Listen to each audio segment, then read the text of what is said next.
It's the Benz Punani womanist. Baby boys, baby girls, you need to hear this. Sit down, receive this realness. Make sure your cup's ready for the tea. We are go sip it, yo. Hard time scrolling for your long shorts. You might learn something you never know. Collect you fine, and she's one of a kind. Don't say you're mine, say you're mine. It's the Benz Punani womanist. Baby boys, baby girls, you need to hear this. Well, what is it that you need to hear? Well, I'm having a baby. Having a baby. Yeah. Congratulations. I'm laughing because Brent was in the background nodding his head. Congratulations to me. Congratulations to us all. A new baby boy will be in the world soon enough. Yeah, it's exciting times. People were betting. My mum and my brothers, like my mum swore up and down. She was like, I had a dream and I saw that there was a little boy carrying my bags from the market. And I looked at her like, so already you've decided for my child that what the child will be doing is carrying a bag from the market. But okay, fine. And my brothers were like, no, it's a girl. But yeah, it's a boy. Well, that's what we know. We don't know how people want to identify, but that's what we know so far. The gender is male, or the sex rather is male. But yeah, before I just launch into all of that, it is me, Kelechi, in the place to be. Welcome to SYM. Welcome to another episode of SYM, officially known as Say Your Mind, unofficially known as what? That's right. Suck your mum. Yes. So we're here. There's so much to talk about. Especially since, on last week, Monday, I put up the pregnancy post on Instagram, and you all saw the Empress card. And that was a project that was so close to my heart. Like, I was so excited to do that photo project with Linda Barker. Yeah. And she's just amazing. She's just really, I'm sorry, I said Linda Barker. Linda Blacker. What's wrong with my mind? You're going to have to get used to it because my mind's just been all over the place. But Linda Blacker is amazing. She's an amazing photographer, fine art photographer. And I was very specific that I wanted a fine art photographer. And I had this image in my head that I wanted to recreate the Empress card, because actually it was when I was doing tarot card pulls for myself that the Empress card kept coming up. And I was just like, this is about fertility and Venus and birthing something. Could it be a pregnancy on the horizon? And then Leona Nicole Black did a reading, and it was the same thing. The card that she pulled was Empress as well. So I was just like, And then soon after, it was just like, yeah, it's a baby. And I'm just really, really thankful. Thank you for everybody who has prayed about this, who has just been so supportive and loving. To all the people, well, I can't even say to all the people, to the very, very few people, like the random people that left the message on the previous post about the miscarriage. Like, look at God. You wish people bad, and then look at God, you know. It is what it is. We just have to thank God in all things. So yeah, thank you for all of your prayers. I know that so many people were so emotional on Monday seeing the post, and so many people were emotional who have seen me out and about, because I've got my, I usually have my baby on board badge on when I'm like on public transport and stuff. But we'll talk about how wearing that badge and being a black woman is actually an extreme sport when you're trying to get a seat on the tube, but whatever. So yeah, it's been a really, really trying time. It's been a major time, and that's partly why I decided to bring the podcast back when I found out about the pregnancy, or when the pregnancy was confirmed, late December. I wanted to bring the podcast back because I thought to myself that in life there has to be we have to round things off. Like it did unsettle me. And if that's the way that the story went, then that's the way that the story went. But it did unsettle me that, we had that experience. We talked about that experience, and then I just persevered, was consistent, kept doing my thing, being determined, really being introspective, going to my therapy sessions and really talking through, that grief and that loss. And so it's nice to be able to share something beautiful with those people that I felt like were really, really supportive during that time. And yeah, there's so much to talk about, but I don't want this to be a mumpreneur kind of podcast. I don't even want a sort of mumpreneur kind of Instagram or social media page where everything is based on being a mummy. I mean, big up the people who do have that, and that's what they're doing. But the same way I like to keep my relationship private, same way it'll be with this child. Like, everything's private. It's I just feel like there's certain things that I just don't want to share in that regard. But back to the photo. Linda Blacker, amazing photographer. Big up Rotty. Rotty was the person who did my makeup. She's at Rant MUA. Great, fantastic. I love Rotty so much because she's just so punctual, so professional, and so lovely. Like, we have the best time whenever she does my makeup, and she's doing my makeup later on this week by the time you listen to this, because I'm co-hosting the Screen Nation TV and Film Awards. So that should be exciting. I wonder who the stars that are going to be there. So I'll be co-hosting that. I don't know what my dress is going to look like. I really don't want to look like a sack of potatoes, but let's see. Let's keep our fingers crossed. So yeah, that's the main thing. Like, I'm really happy with the image. The Empress card means a lot to me, and this is the year of the Empress. And I just felt like that's what I wanted to channel. Like, really just reminding the world that I'm a bad bee, and walking in that light, walking in that glory. There were so many messages, and I don't even feel like I've really gotten back to everyone, but there are some messages that I just felt like, you know what, there's a lot of emotion here, a lot of baggage here that's not for me. So I've kind of distanced myself from kind of responding to those things, because I just want to relish happiness, which isn't something that I'm very used to. So I want to just, do that. So yes, it's just nice to be able to talk about these things without worrying about, should I say something now? Should I not? I had a major thing with my mum as well, because, Nigerian mums, Yoruba mum, she was like, oh, Kelechi, don't go and announce this pregnancy because witches and wizards, they're everywhere. Please. And I talked about it in therapy. And I think that there's something that we need to do in our generations as Nigerian women, or just as a Black women across the board, where we have to start like taking ourselves away from certain belief systems or belief systems that work for, or that shielded our parents, our grandparents and things like that. Not to disrespect them, not to say that they're not important. They're definitely important, and there's a time and place to talk about things.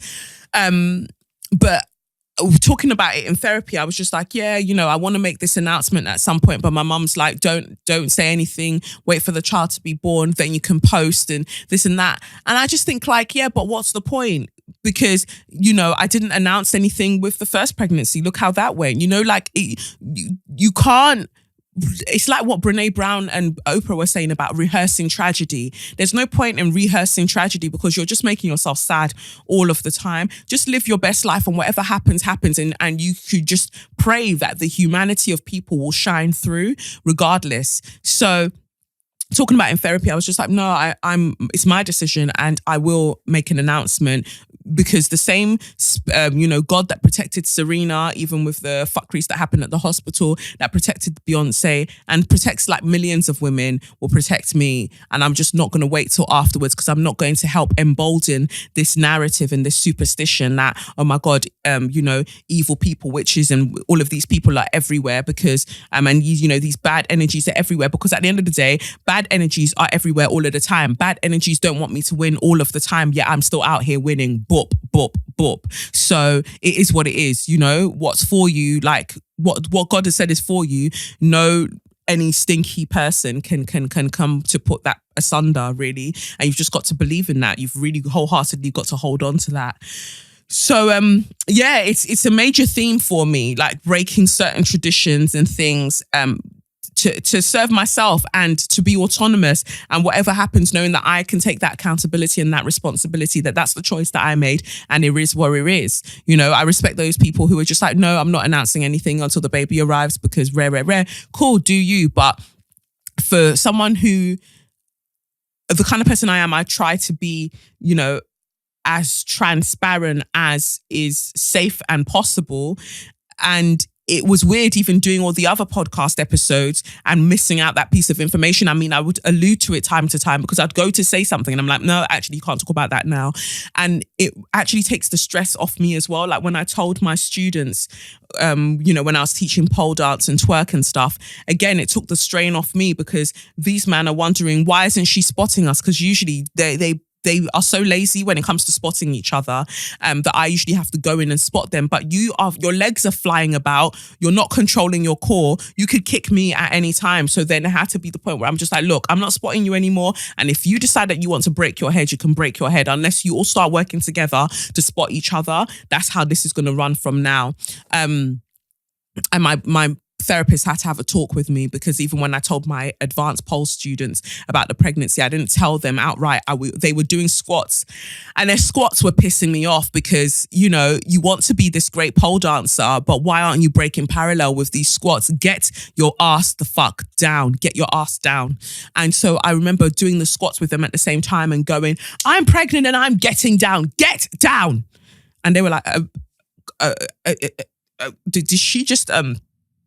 Yeah. And so I told my therapist about that and she was just like, but why couldn't you just tell them in a straightforward way? Why did it have to be that? And so we started talking about that more, how I'm just very guarded as a person and I just don't indulge really in those sort of things. And again, I think that it's again a defense mechanism because you don't want to admit to yourself that you're happy. So you dress it up in this way that stops other people from being able, you're robbing other people of the chance to be happy with you and for you. And she said, it's not fair. It's really, really not fair to do that to people. And it's not fair to do it to yourself, but it's not fair to do it to other people as well. So that's why it was good to have the Empress photo shoot to announce it in a way that allowed for everybody else to celebrate. And I didn't realize that many people would come along and celebrate with me. And it's been really, really beautiful, like really, really beautiful to see. And I mean, there's been some dramas along the way, mainly because, you know, I wanted to have a doula. So I contacted one girl. I want to pronounce her name as Zachi Brewster, Zachi Brewster. I contacted her. She was my first choice because I just liked her energy from seeing her page. I liked her website. So I contacted her and I contacted another two or three other doulas just in case to see who was available because after my experience with the miscarriage, I just thought that it would be nice to have someone there to advocate for you and kind of keep you cool and calm and things like that. So she was lovely. My whole interaction with her was lovely. In the end, my partner and I decided against a doula, but that wasn't because she's not great. It was just the other thing that happened. So I saw a post the other week that was put up by Candice about, she did an interview with the BBC and it was talking about the mortality rates of Black women, you know, giving birth, how it's disproportionately high. I think 7 times more. We mentioned it in the sex education. Let's talk about sex episode that I did with Dr. Annabelle Showemimo last week. We mentioned it there, but it's disproportionately high for Black mothers and Asian women as well in comparison to white women. So she was doing this and then she credited someone. And I just thought, wow, this woman's really out here talking about, yeah, we've got to colour maternity, whatever. We've got to talk about how Black women are treated when it comes to maternity and rare.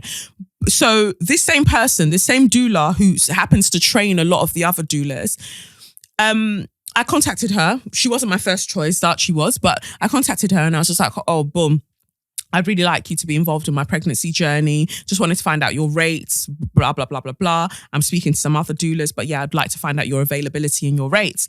And she messaged back. I'm going to actually read the message word for word because the wildness of it still blows my mind. And this is, again, it's important because it's another thing that I spoke with my therapist about. So I messaged her and she said, "Hi, Kelechi, congratulations on your pregnancy. You may not remember, but we met a while back at a supper club. I'm not sure that we can work together as when we met, you were hosting the table that I was on. It wasn't a pleasant experience for me as you shut me out of the conversation and ignored me for the rest of the evening. Doula-client relationships are quite intimate and they need to be filled with trust. So on this occasion, I'm going to have to decline. Wishing you a peaceful birth." So I first read that and I was just like, huh? Let me tell you first, for context, the last time I hosted a conversation at a table at a supper club was 3.5 years ago. 3.5 years ago is when I hosted a conversation at a table at a supper club. And I don't remember ever meeting this woman. Like, I do not remember, hand on heart, and you know I would tell you if I do not remember meeting this woman. It's only after she said it and I went on her Instagram page and I looked at her pictures and I was like, vaguely remember seeing somebody, but I've met so many people over the years as my platform has been growing. I can't remember what kind of conversation we would have had. But when I thought about it more, I was just like, we were on this long as fuck table, right? At this supper club, and I was meant to host the conversation at the table that I was at. And one of two things could have happened. Because she's a much, much, much older woman, same age as, probably older than my mum, she might have made a comment about the fact that I teach twerking and pole dancing that I must have probably looked at her and thought, you know what, I'm not going to, let me mind my business. Or I'm a very shy person. And that's what really aggravates me about the way that Black people, especially Black women, interact with other Black women, especially when people see me in public after listening to the podcast or following my tweets or following me on Instagram and watching my stories and things like that. I think they seem to think that I'm this loud, like brash person. And that's not to say that those aren't aspects of my personality, but me as a person, generally, I'm very shy. Like, I'm not going to jump into conversations with you straight away until I felt your energy out. So although I was allegedly hosting the conversation at this table, everyone was talking amongst themselves. I don't think I was even saying that much generally. There was a man sitting next to me who happened to be part of the couple that do this travel blog called Dip Your Toes In. I think I was talking to him quite a bit and maybe someone who was immediately opposite me, but generally no. But I read it and I was just like, you have a choice in this situation. You can message this woman back and be like, fam, you're on one. I don't know what you're talking about. Or you could just give her the kindness that she clearly needs because she was holding on to this fucking thing for 3.5 years, something that you don't remember happening and you don't remember it going the way that she said it went. So I responded to her and I was just like, hello, thank you for responding even after having that experience. I apologize as I don't remember, but wholeheartedly take accountability for that experience. I appreciate you being kind enough to let me know. Thank you. I read it to my therapist expecting her to be like, well done, Kelechi. My therapist doesn't speak like that. She'd probably like clap me in my throat for impersonating her in that way. But I just expected her to be like, thank you. Like, well done, Kelechi. Well done for, addressing that. And it shows such maturity. And she was just like, but why did you take accountability for something that you don't remember happening? And I was like, well, fam, if I don't remember it happening and she's held on to it for so long, claiming that it happened in that way, that's not how I operate. It's not how I operate. So already reading it, I don't feel like it sounds like me. But if that is what the experience that she had, then I can only give her what she's clearly looking for and be like, all right, I take accountability for it. And because my therapist knows of this woman very well, my therapist was just like, maybe consider, even in the abstract term, even without knowing her, but she was like, maybe consider that certain people believe that the entire world is shutting them out. Maybe that's the thing. So it wasn't even necessarily something directly relating to her, but she was just like, just consider that, because you can't keep like taking ownership of the baggage that other people have. And oftentimes you need to remember that the way that people interact with you is based from they can only meet you as far as they have traveled themselves. And so she's projecting onto you from where she is at in her emotional growth. And it's just funny to me that she's lauded as this mother of doulas, black doulas in the UK. How can you say to someone, congratulations on your pregnancy? You may not remember, but let me tell you how rare. Fam, do you think if I remembered, I would have fucking contacted you? Do you think if I remembered, I would be that sadistic to like holler at you and be like, oh, I want you to be part of all of this that's happening? And I know that she was aware of the miscarriage previously, because the doctor mummy, Dr. Ria, she has mentioned it in a talk that they were on the same panel for. So, you're aware of the miscarriage and you still sent that to be what? To be vindictive? Like, I've got to put it out there that there are a lot of older black women that don't like me, and they don't like me based on the fact that they haven't reconciled the dryness that's in their pussy. They have not reconciled it, and therefore they're projecting onto me for no fucking reason. I definitely believe in a black, as I'm always saying, like radical black business ownership. If you don't want to do something, you don't have to fucking do it. But think about the way that you're coming across to people. It would have been so easy, because also I specified the month that I would be requiring a doula. It would have been so easy to be like, thank you for contacting me,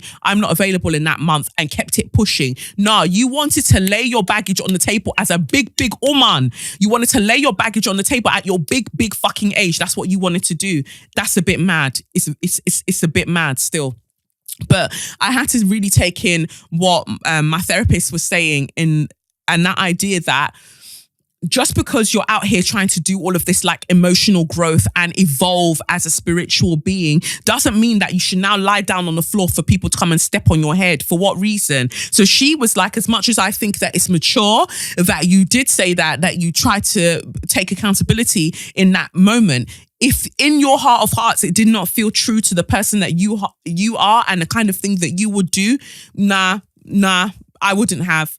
And so she's out here going, oh, the maternity rates of rare and rare are so high. And, we all need to come together as sisters to do this and to do that. Meanwhile, behind the scenes, you're sending your sisters trash messages because of how you allegedly felt about something ages ago. Like, so what, you would have been 54 them times, yeah? 54. And at 54 years old, you don't know how to navigate a situation with a baby girl. With a baby girl, you do not know how to navigate those sorts of situations. I promise you I didn't shut anyone out, because if I'm at places in a professional capacity, I do what I'm there to do. But she had decided, and I think that certain older black women, they tend to feel that way about me, because I come with this energy, like Aries is my rising sign. So I appear in places to be like confident and like almost dominate the space, but that's not what I go there to do. I'm just trying to live as wholly as me as possible. And that's not even to say that around them times I didn't have my own personal struggles that I was dealing with, but I don't think I would have projected it in that manner, not in a place where we're eating jollof rice and pepper soup. But anyway, my point is that she felt intimidated and decided that I'd shut her out. What I think that the conversation that tends to happen when I speak with older black women sometimes is, oh, I could never have been like you when I was younger. Oh, I wish I'd da-da-da-da-da. Oh, I wish I'd da-da-da-da-da. So in me, they see the things that they'd wish they'd done. But from the time that you're still alive, get it the fuck done. Get it done and leave me alone. That's all there is to it. But I needed to share that because it was really weighing on my spirit. And I just thought, how dare you be out here saying that you're out, you want black women to have safer births and rare, but you're sending very vindictive messages, wild messages via email in a professional capacity. That should be in a professional capacity, but it's clearly not. So after my partner and I read that message and we're like, nah, she's wild. For the fact that she's trained a lot of the other doulas, black doulas in the UK, we were like, nah, forget it. No doulas for us. And even when I was speaking to my therapist about it, she was like, consider the fact that you're essentially paying someone about £1,500 to be your mate, to be your friend. I was like, when you say it like that, you make me sound sad. But she was like, doulas are very, very effective and they do definitely add to the birth experience. But if you've got close friends or you've got family that can make you feel equally comfortable and advocate for you, it's probably best to go with them because, you know, essentially this person meets you twice and then they're there on the day of or night of you giving birth, and that's it. And then you've parted with that much money for what? For a simulated sense of closeness. And she was like, nowadays, most hospitals don't even allow doulas in because they've been moving mad previously in how they're very combative with the medical staff at the hospital. So some hospitals don't allow for doulas to even come in. So you've even got to check if your hospital would allow that. So I'm discovering things, a lot of things, and they're extremely wild to me. But I said I was going to talk about this at some point, and I'm glad I've had this chance now to talk about it. And I'd like to rewind all the way to, was it January? I can't remember when exactly. But those who follow me on Instagram will remember that I was at Superdrugs one day in the evening trying to buy my multivitamins, and I think I must have mentioned it. I think I mentioned it on the podcast, but I was trying to buy my multivitamins, and this black security guard started following me around. Only me. The moment I walked in, started following only me around. And it pissed me off, and I was just like, don't follow me. And then he went on this mad rant, like, I can follow who the fuck I want, yeah? I can do what I want because da-da-da-da-da. And I'm like, this is how you're allowed to speak to people in this setting. I think someone sent me a message a little while ago inviting me to one Superdrug event. The way that I aired the message, because I just thought the amount of trauma that was caused that day, why the fuck would I ever want to be anywhere near Superdrug or any of their events that they're doing? They could go fuck themselves. So that was happening. Do you know the vitamins that I was buying? I was buying my pregnancy vitamins. That's what I was there to buy, which are essential, as they tell us, in the beginning stages of a pregnancy. These things are essential. I went to just go and buy some more because I'd run out, and this man was moving mad, and I didn't end up getting them that night. I had to wait I think I went to then Asda because Asda was open late. So I had to go to Asda very late after teaching to then go and purchase it. So these are when we talk about the intricacies, you want to talk about the mortality rates of black women during childbirth and things like that, and how it's disproportionate to white women. But consider that these little things happen as well, and how they can lead to complications. I simply go in to buy the vitamins that you told me I need to have a healthy child, only for a security guard to follow me around. I turn around to the security guard and be like, fam, don't follow me around. He starts going off on a wild one. The white duty manager or supervisor then goes, no, I don't want to serve you. I don't want to serve you because I don't like the fact that you're using terms like racist and racism. I don't like those words. I don't like it. We follow everyone around. I said, well, I'd like to see video footage of the people that you specifically follow around, because I have a funny feeling that it's mostly black and Asian people, South Asian people. So I would like to see that footage. Well, no, that's not what we're talking about right now. Well, it is what we're talking about because you just brought it up and said that you follow everyone. So I'd like to see the everyone that you're following. Especially since I know that so many white people jumped in my mentions and jumped in my DMs on that day to be like, you're telling all of the truths. I've been that white girl who's gone and stolen things from the shops, and I knew that they'd never stop me because they don't expect me to be doing that they'd leave me to it. Another white woman was like, her bag went off because the tag wasn't taken off when she was leaving a store, but it was a black man that they stopped, and she was like, no, it's my bag. And the black security guard was like, no, we don't search people like you. So it's a definite reality. These things are a definite reality. So you want to talk to me about all of the things, the factors that could contribute to black women having more complicated births. Don't just look at the medical practices, look at the day-to-day, look at the things that happen to them on a day-to-day basis, and then come back to me about these facts and figures, because your stats are bullshit unless you're actually talking to black women so they can tell you about the things that they actually experience in their day, like trying to buy fucking vitamins. How about that? So it feels like the pregnancy special, but I had to get all of these things out so we can move forward as we usually do, living our best lives. And I just have a feeling that this episode is going to be long. I hope not. So there was the vitamins, and the doula. And I think that that's mainly it. And I guess the other thing, a word to the wise. A word is enough for the wise. Isn't that what they say? Don't send me unsolicited advice.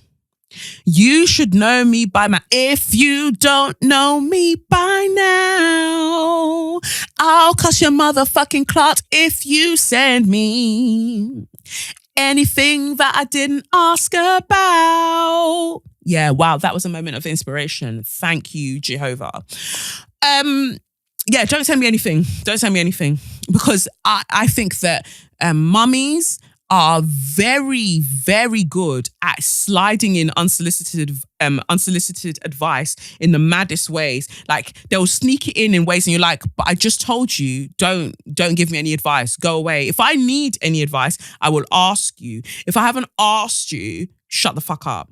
I know that you want to share, but every pregnancy is different. Every woman is different. So leave me alone. And I say that because people were sending me long messages going, oh, and, you know, two or three people sent me a message about St. Thomas's Hospital going, oh, they're brilliant. They've got a fantastic unit. You should consider having a child there. What St. Thomas's that I had the miscarriage at, that I had to email and do parliamentary ombudsman. I should go there. If you don't know me like that, don't address me like that. Like, just don't. Like, if you don't even follow the things that I do in that much depth, don't come and give me any advice that I didn't ask for. Go away, because you're likely to piss me off. And then if you piss me off, then I block you. And I just don't want us to get to that point. So just don't. If I need any advice, I will ask. Otherwise, yeah, leave it. So that's that. Anyway, let's get back to our regular programming. I just thought I'd share all of those things, get all of those things out of the way, and then continue. So tarot, let's do tarot. The cards that I pulled from the tarot deck today to talk to us on a collective vibe. The first card was the Eight of Swords. And so in the Crystal Banner deck, we see the Eight of Swords as a mannequin with the Eight Swords almost as if they're a dress around her legs. So they kind of stop her from being able to move, or stop this mannequin from being able to move. And then the second card was the Queen of Cups, in reverse. So what I feel like I'm getting here is that some of us are in denial. Some of us are in denial about the true power of giving back to ourselves and the true power of happiness and fulfillment. Some of us have convinced ourselves that I don't need love right now. I don't need love. I don't need human connection right now because, you know, I'm trying to get this bag. I'm trying to secure this bag. You know, that's my focus. I'm trying to get this promotion, or I'm trying to get this book deal, or, you know, I'm trying to book this this role. We've convinced us, or, you know, I'm so happy helping everybody else in my life. Like, it seems to be a very strong theme that keeps coming back over and over again. I'm happy giving to everybody else and everything else in my life, even though I don't feel fulfilled and I feel empty inside. I just want to give to everybody else. It's denial, and it's something that, when it comes to the Eight of Swords, it's a mental block that you yourself have put in place. Nobody else has put it in place for you. You could literally take off the blindfold. You could literally move the swords out of the way and come out, but you refuse to. You've locked yourself into a system of thinking that is just based on denial and based on the fact that you're trying to convince yourself that you don't need much to survive.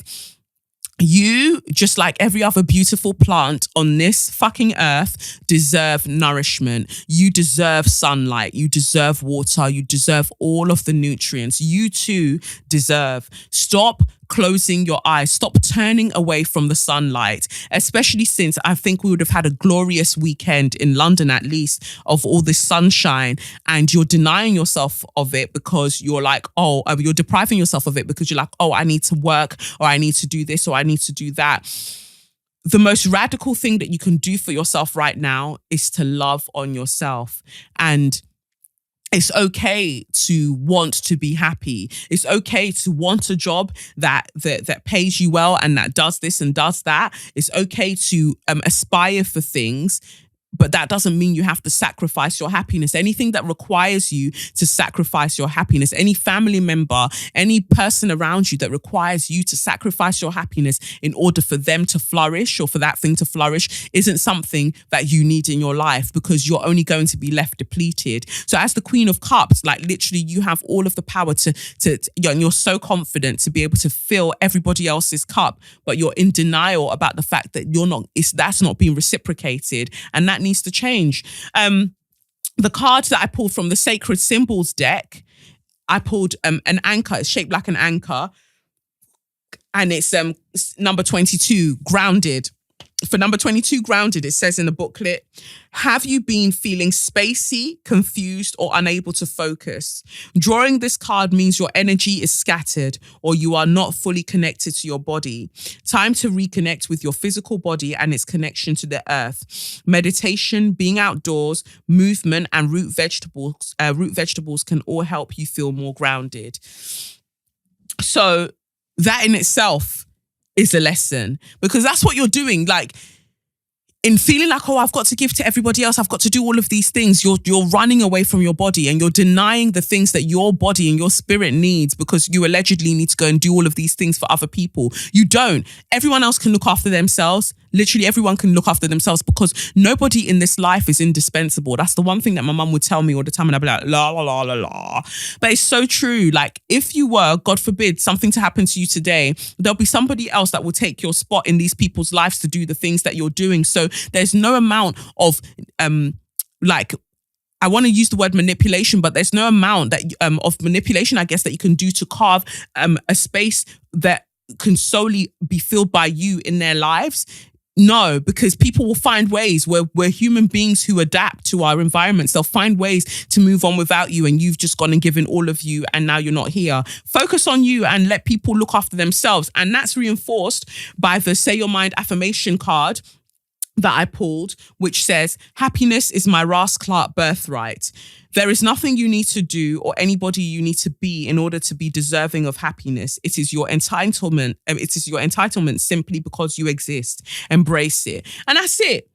That's it. Some of you are in denial about the fact that if you weren't doing things for certain people, they wouldn't be interested in you. They wouldn't care about you being around. They like you being around because the amount of things that you give and you give and you give and you give. And you're in denial about the fact that, you know what, maybe I should just go because they don't ever give anything back. And if I stopped giving tomorrow, they wouldn't give a shit about me. Your happiness is not tied to them, and it's not true happiness anyway, when all you're doing is giving to them and not getting anything back. True friendships, true relationships have reciprocity, and that is what you deserve. Happiness is all of our Ras Clark birthrights, and you don't have to be anyone special to be deserving of that. You are deserving of that because you breathe in and you breathe the fuck out. So you go and get your things. Go and get your things that you rightfully deserve and give back to you in ways that you deserve, whether that's rest, whether that's dance, whether that's just eating your fucking vegetables and drinking your water. Do the things that you need to do for you to make you the best you that you can be. Bop. So that's the message from the tarot this week. If that resonated with you, you guys need to be more vocal. Hashtag Say Your Mind Pod, holler at man. Let me know how you're getting on. Thank you to all the people who religiously every week are always tweeting 51 weeks later, them man there. I appreciate you greatly. Everyone who's always involved in that way, I really, really appreciate you. Sean's always tweeting. By the cellar door, always tweeting. So yeah, just get involved. Get involved, peeps. So anyway, let's move to Share Your Magnificence. My magnificence for this week, my first magnificence for this week is a South London girl. Bop, bop, bop. Candice Carty Williams, the author of Queenie. Now, I need you to know that this is not a sponsored post. Like, I've done other sponsored book posts before. I paid my big money for this. I say big money. I think it wasn't expensive. But, I paid my money for this is my point. Like, it wasn't a proof copy or anything that was sent to me. Like, I went out and I didn't go out. I went on Amazon Prime, pre-ordered, and this book arrived on the 11th of April. we've got to stand a South London woman who is a published author of a book that people are calling the new Bridget Jones Diary. And as much as I don't like black people's things being compared to white people's things, I appreciate that, because if we look at the cultural phenomenon that Bridget Jones actually was, this means big things are gone. This means that we might be getting a film out of this, like a movie based on a South London girl. Please don't cast Tandy Newton or anyone of that ilk as Queenie. Like, I'd really want to see like a black girl, you know. That's what I'd like to see, like a dark-skinned black girl, you know, with her braids doing bits. That's really what I'd like to see, but whatever. Mallory Blackman, so many people have said wonderful things about it. I'll just read you a bit from it. Let's see what it says here. So in the blurb, it says, sometimes I feel frantic and I feel like everything has just spun out of control, out of my hands. I don't know. I feel a bit like, for a while, I've been carrying 10 balls of wool and one ball fell. So I dropped another to catch it, but still didn't catch it. Then 2 more started to unravel. And in trying to save those, I lost another one. Do you know what I mean? Meet Queenie Jenkins. Journalist, catastrophist, expressive, aggressive, funny, dramatic, loved, lonely, enough. A darkly comic and bitingly subversive take on life, love, race, and family. Queenie will have you nodding in recognition, crying in solidarity, and rooting for an unforgettable character. It was $12.99. Candice Carty Williams is a marketer, author and journalist based in London. Born in 1989, the result of an affair between a Jamaican cab driver and a Jamaican Indian dyslexic receptionist. Candice worked in the media before moving into publishing, aged 23. In 2016, Candice created and launched The Guardian and the Fourth Estate BAME Short Story Prize. Is a Penguin Books Right Now mentor, and she also contributes regularly to Refinery 29, Beat Magazine, The Guardian, and ID. Queenie is her first novel. She can be found on Twitter at Candice C_W. I'm so proud. I don't know Candice personally, but I'm just so proud. I feel like this is just amazing. So what I've been doing, because they suggest that you read to your baby so the baby knows your voice and things like that, as unorthodox as it might seem, I've been reading Queenie to the baby. I mean, yeah, you can read like children's stories, and I've bought like children's books and all of that stuff, but I just wanted to read Queenie to the baby, because also as an actor, I need to make sure I'm always practicing reading out loud or sight reading as well for auditions and stuff, because sometimes they throw a script in front of you or ask you to read a character that you haven't prepared for, and you need to be able to sight read off the bat. So it's actually helping with that as well. But you know me, I'm always finding multiple reasons to do things. So let's see where I'll go to. I'm only going to go from chapter 1, page 1 to page 2, because there's a funny bit that made me laugh right at the end of it. So it says here, Queenie, she sent a text to someone and it says, "In the stirrups now, wish you were here, ... I locked my phone and carried on looking at the ceiling before unlocking it and sending a follow-up XX. That would prove to Tom that I wasn't as emotionally detached as he accuses me of being.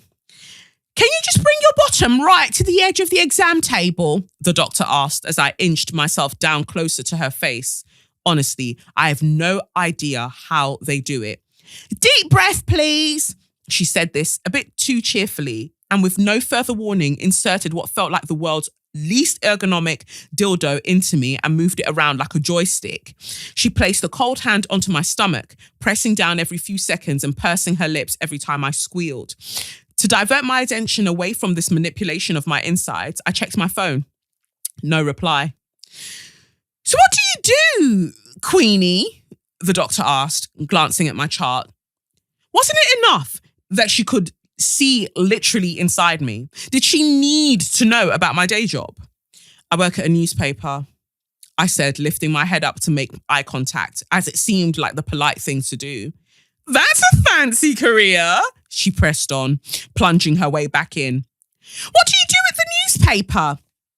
"I work at the Daily Read, the culture section, listings and reviews, and in the technology department." "That makes sense," she said. I hoisted myself up on my elbows to correct her, but stopped when I saw how concerned she looked. I glanced at the nurse behind her, who looked just as concerned, and then back at the doctor. She still looked concerned. I couldn't see my own face, but guessed that my expression mirrored both of theirs. Hold on a tick. We're just going to... Ash, could you get Dr. Smith in here? The nurse bustled out. Many uncomfortable minutes passed until the nurse came back in with another doctor, a man who looked as standard as his surname would suggest. Let's get a closer look, Dr. Smith said, bending down and peering between my legs. What's wrong? Can you not find it? I asked, worried that the coil had maybe been absorbed into my womb, the way I still worried that every tampon I'd ever inserted was still knocking about inside me. What do you think, Ray? The first doctor asked her colleague. We might need to get Dr. Ellison in here, you know, Dr. Smith replied, standing back up and putting his hands on his hips. You know, I saw a cleaner mopping up some sick in the hallway. Why don't you get him in here to have a look as well? I asked all three hospital staff as they stared at the ultrasound image. Ha ha! Look, the coil is in there, the original doctor said, pointing at a speck on my on-screen uterus with the excitement of someone who just discovered a new planet. Relieved, I lay back on the examination table. But could you pop your clothes back on and have a seat in the waiting room? We just need to have a quick word and then we'll call you back in. I just thought it was interesting that Queenie looked at them and she was like, well, since you want to call everyone in to look at my entire pussy, why don't we just call the cleaner in here? Fam, let's get everyone in here. You know, I saw the receptionist out front. Maybe she wants to have a look in my birth canal. Why? Yeah, let's just get everyone. But I really like that. That's what caught me when I started reading it. I like the humor straight off the bat, that very wry South London girl sort of humor. Like I really enjoyed that. So I'm really looking forward to reading the whole book to myself and to baby. That'll be fun. So Queenie, like big up Queenie. If you haven't got yourself a copy, it comes in various colours actually. I think there's orange, there's blue, I think, as well as this pink. So yeah, pick it up. And I know that Candice did a talk with June Sarpong at the South Bank Centre, courtesy of Black Ballad magazine. So just big up all the black girl magic surrounding this. I stan, you know, I just stan a black queen, you know, and I think that this is wonderful. I think this is what we need. And I hope that maybe at one point I'll get Candice on the show and she can talk us through her inspiration for the book and things like that, if she'll grace us with her presence. And obviously my second Share Your Magnificence goes out to Beyonce. You know, imagine, look at the way that life turns around. My Share Your Magnificence, this might be the second time actually. My Share Your Magnificence is Beyonce for Homecoming. I watched Beachella, so I watched the entire performance when it was first on last year. But I actually watched the Netflix documentary, and it's the most human, I guess, I've ever seen Beyonce. And it's her choice to share with us at this point aspects of herself. But when she said she was like 218 pounds, you know, at the time of giving birth, and then had to like retrain her body, eat no carbs, no bread, no sugar, no alcohol, no this, no that, no meat, no fish to get herself in shape for Beachella. I just thought, who has commitment levels to the level that Beyonce has it? Nobody. And that is why she is at the top where she is, because she's willing to sacrifice and do things that some of us, girl, we're not ready to do. So I think this is also an important note for a lot of us.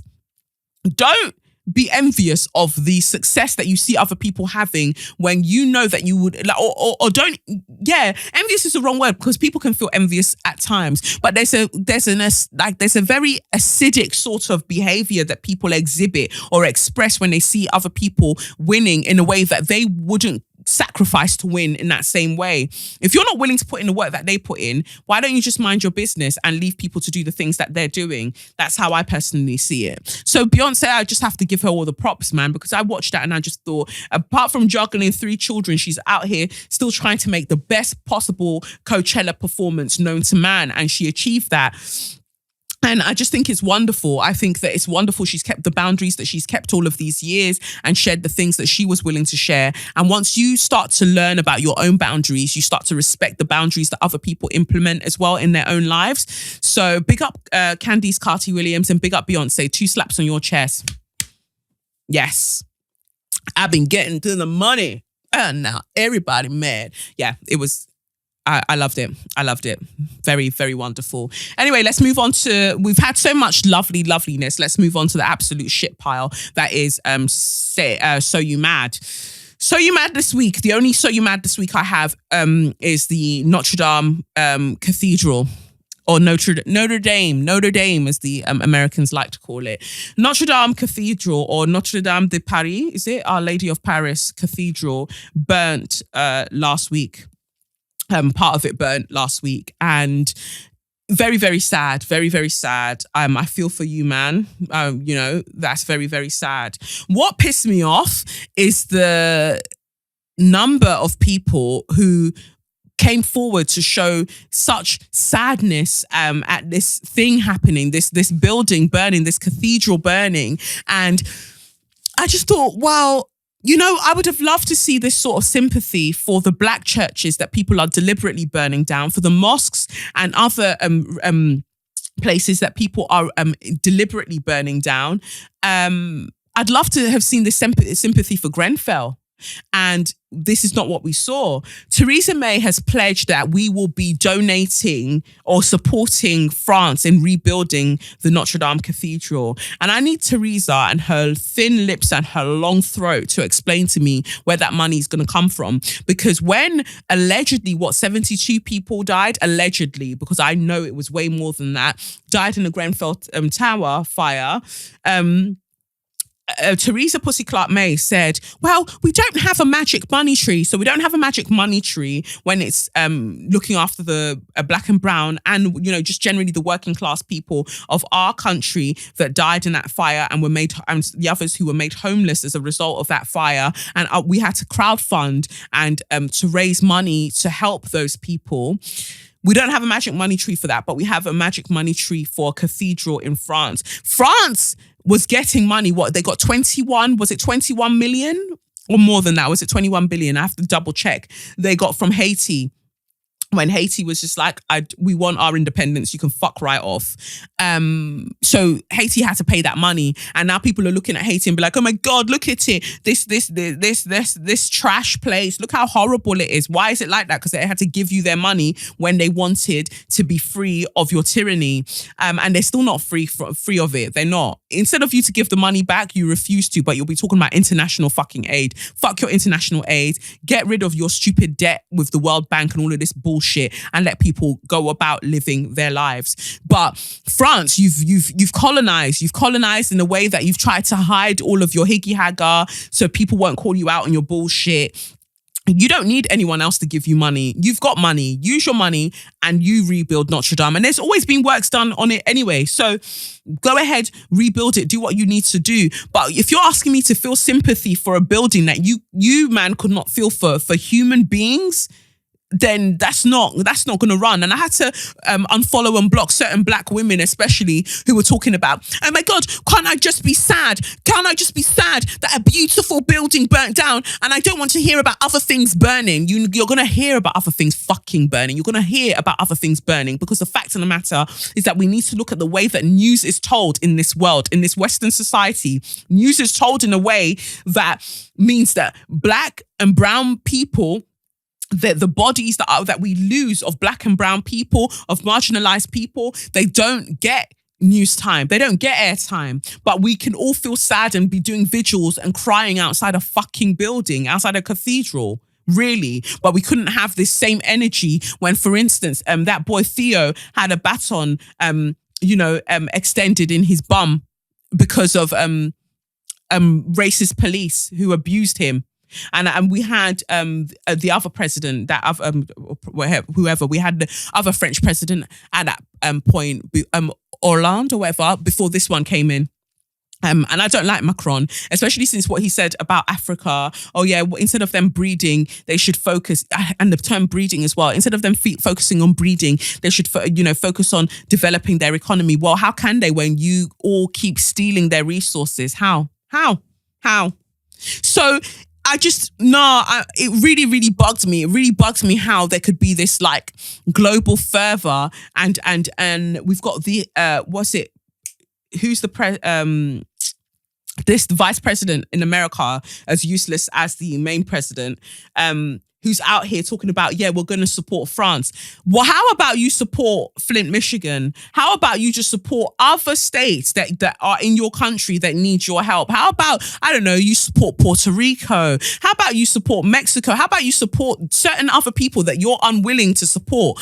You go and give them your support. You don't want to do that. You want to go and support France because all of you are colonizers together, and colonizers recognize colonizers the way that real recognize real, fake recognize fake, thieves recognize thieves. So that's why you're definitely okay to be supporting them. I'm not saying that it's not sad that this piece of historic Higgy Hagar has burnt, but to say that it burnt down, like some people were saying, I'm like, fam, it didn't burn down, it burnt. What, you know what did burn down? Grenfell burnt down. Yeah, so let's talk about that. People had to jump out of the buildings, jump out of windows to their deaths. We could talk about things like that. Those are the important things. That's what I care about. And for the fact that Theresa and her Jan Crow self will be able to say, oh yeah, you know, we're going to support France with money, the money that we could have used to support our own citizens, the money so we wouldn't have to be relying on food banks, the money that so children of primary school age and secondary school age can actually have breakfast in the morning. We can't be doing that. We can't be using this money to provide free menstrual hygiene products. We can't be doing any of those things, right? There are so many things that we could possibly be doing with the money that you are intending to donate to France.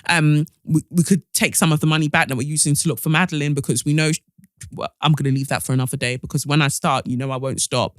But I just think it's wild. So I didn't enjoy seeing all of that, and I had to unfollow a lot of black women who were caping for it, because I just thought this is when your deeply rooted like colonized mentality, this is when it jumps out, and I'm not with it. Go and do what you're doing. Go and do it way over there. I'm not interested. Anyway, moving on from So You Mad, let's move to Straw of the Week, aka Suck Your Mum. My Suck Your Mum for this week, my Straw of the Week, goes out to Phil Hazelwood, who's allegedly a journalist, British journalist residing in Nigeria. I had to gather this bitch. I had to gather him the fuck together. Today, well, not today, sorry, the other day. I had to gather him together the other day because he wrote a tweet about Nigeria that really, really annoys me.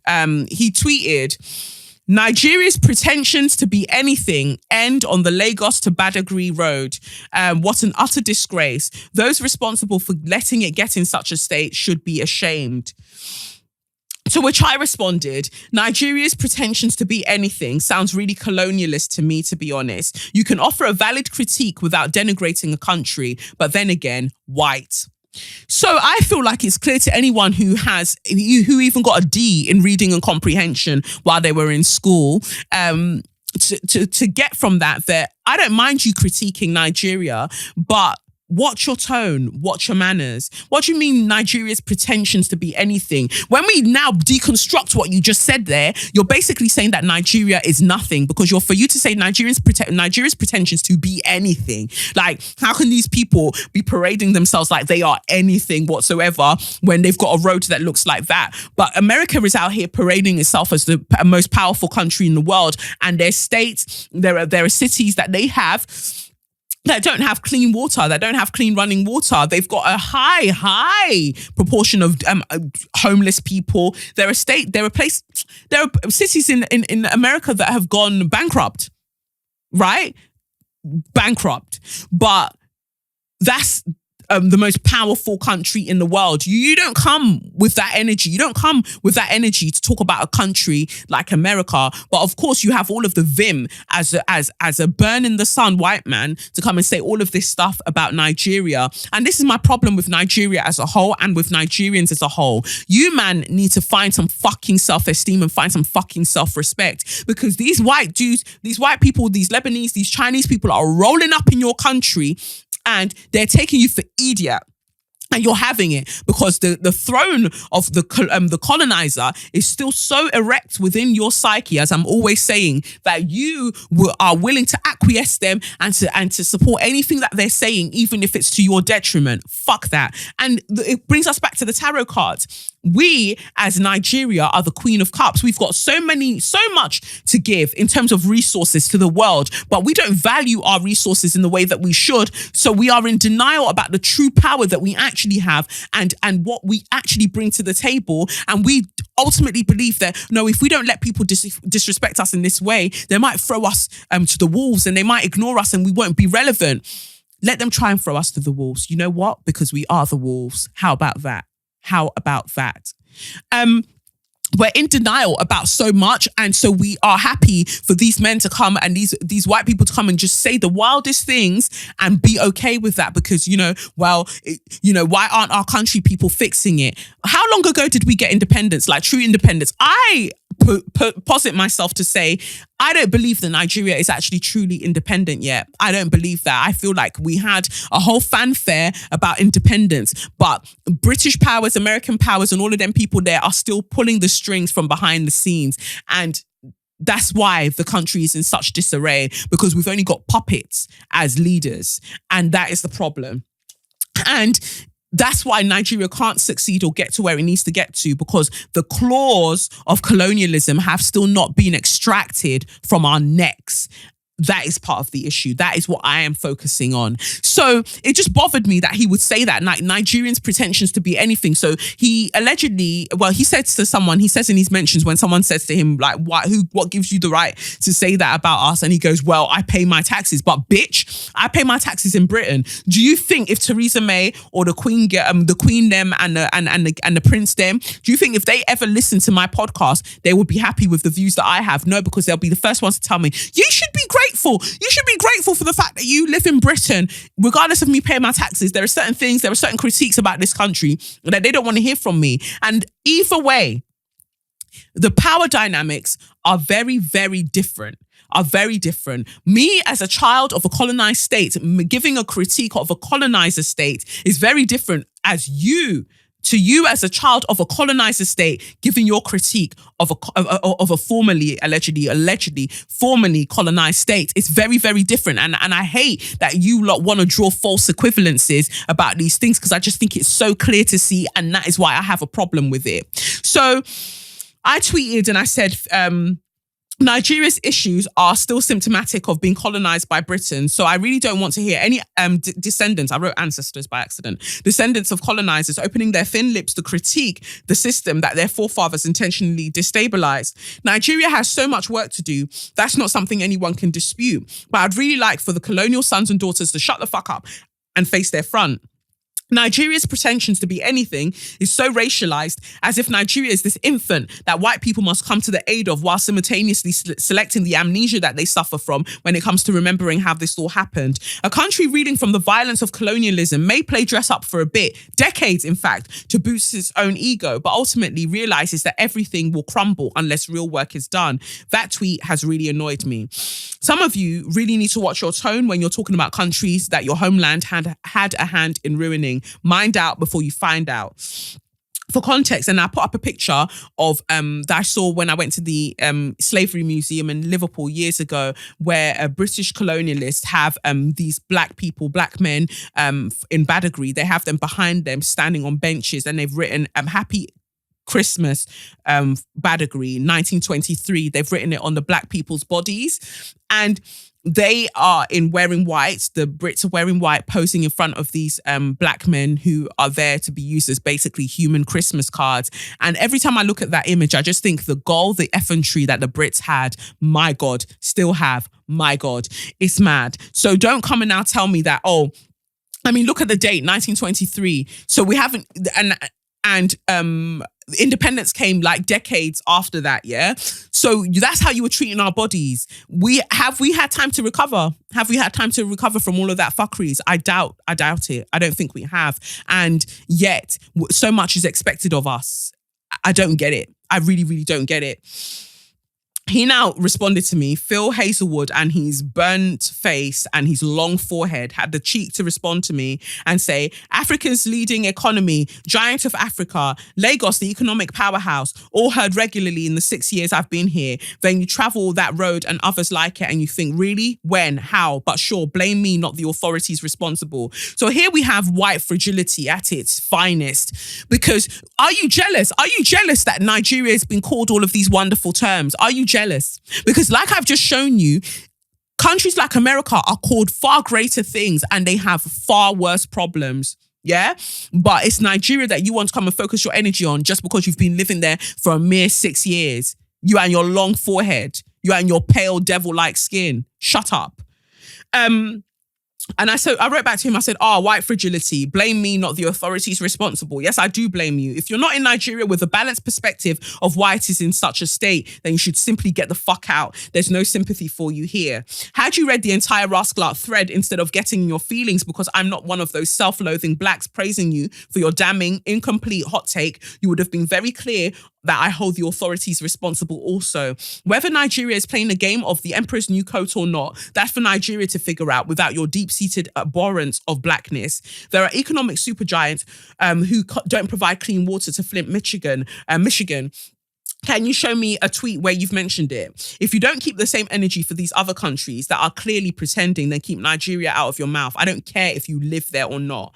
And then he wrote back to me and he said, the irony is you seem to be based in London. Obviously, I will be on your case if you complain about roadworks on the M25. Now, I'm just like, show me the relevance in what you just said. Are you trying to say that what is the irony there? What is the irony that a Nigerian woman is living in Britain? Where the fuck do you expect me to live? I followed my treasure. I followed my fortune. If you took shit out of my country to come and build this country, so bitch, I'm here too. If you take things from my country, I will also appear with the things. That's what will happen. And until you give my country back its things, I will be here for as long as I need to be here. Operation Rob This England 2019, forever and a day. Mind your business. Mind your business. There's no irony here. But he wrote that with the undertone of, as a black, you should be grateful that you're in Britain. I wouldn't be on your case if you critique the M25. It's not the same thing. It's not the same thing and it's not realistic. But you're calling yourself a journalist at your big age. You're calling yourself a journalist and look how mad you're moving. You can't even engage in a discussion with me intellectually. You don't have the range, you don't have the juice, you don't have the sauce. And this is why I'll keep batting up you girls and boys until you get your shit in order, because you don't have it. Whether I'm teaching twerk, whether I'm teaching whatever, when it comes to intellectual debates, I will run you into the fucking ground. Because why? My mama didn't raise a fool. And that's why you're now getting this energy that you're getting. He really didn't have much to say. So I said to him, where is the irony? Explain it to me so I can drag you 5 more times for your lack of knowledge about colonization and the economic disparities it causes on a global scale. Go on, Phil, do it if you're bad. But Phil didn't have the energy for it. He didn't know what to say. He just kept coming with very emotive responses like, well, do you know me? Because you're tweeting as if you know me. I don't need to know you. I know you're kind. And I said what I said. And the disappointing thing is that I don't like to believe that black men are the weakest link. I don't like to believe that Nigerian men are the weakest link. But week after week, black men, specifically Nigerian men, will show up in my mentions and they'll show their entire fucking assholes. And I don't understand. I only saw black men. I only saw Nigerian men jumping up to come and defend this guy. Well, is he telling a lie? Is he telling a lie? At the end of the day, come and look at the state of our country. Is he telling a lie? It seems like as if you're saying that the problem is because an Oyibo man is the one that's saying it. So me too, I'll tell you.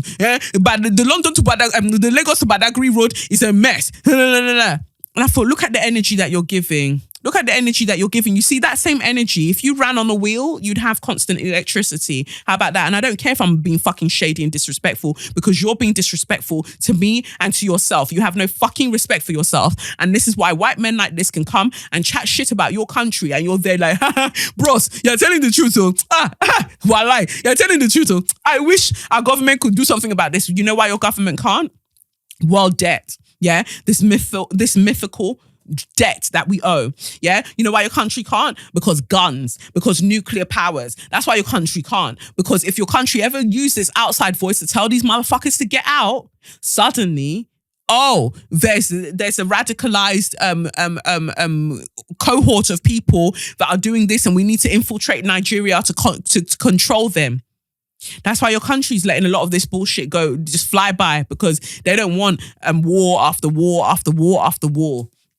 And that's not to excuse their behavior, because I know that there are other government officials who are ransacking all of the money that we could be using to help the citizens of Nigeria. So don't get that twisted. And I know that you've got that travel blogger as a president. So obviously I know that there are things in place that make life so hard for us. But as I said, these people are merely puppets, because Britain never truly left Nigeria. And this is why white men like this can have the vim for people like me and not expect the flames right back. I gave it to him. He had to shut up. I told him at one point, like, you're dismissed. You can go. Because you clearly don't have the range for this conversation. And I just think that Nigerian men generally don't like when women chat bad to men generally. And I think that that's what got his back up, or got their back up. So they now came to come and defend him. And I was like, but what are you defending there? Like, he's a nonsense guy. He's a very, very nonsensical guy.